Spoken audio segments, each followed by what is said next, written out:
Hello दोस्तों, आज हम बात करने वाले हैं प्रिया सुहानी के बारे में। तो प्रिया सुहानी के बारे में बता दूं आप लोगों को, खेसारी लाल यादव उनके घर पे गए थे मिलने और अपनी पुराना फॉर्च्यूनर प्रिया सुहानी को खेसारी लाल यादव ने दे दिया है। तो आप वीडियो को में पूरा बने रहिए, मैं आप लोगों को बताते रहूँगा हर एक खबर प्रिया सुहानी से अपडेटेड। तो जो हमारे चैनल पर नए आए हैं, प्लीज़ भाई हमारे चैनल को आप लोग सब्सक्राइब कर लें, ताकि मैं जो भी वीडियो इस चैनल पे अपलोड करूँगा और आप लोगों तक आसानी से चला जाए।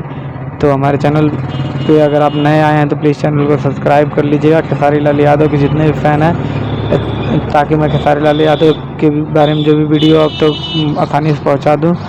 तो प्रिया सुहानी को खेसारी लाल यादव ने दिया है एक फार्चूनर अपना। तो खेसारी लाल यादव ने फिल्म में काम करने का वादा भी किया है। चंदन चंचल ने भी इनको फिल्म में गाने में काम करने का ऑफर दिया है। देखते हैं सुहानी सिंह किसके साथ जाके काम करते हैं, खेसारी लाल यादव या पवन सिंह के साथ। पवन सिंह ने भी इनको अपने गाने एल्बम में काम करने का मौका दिया है।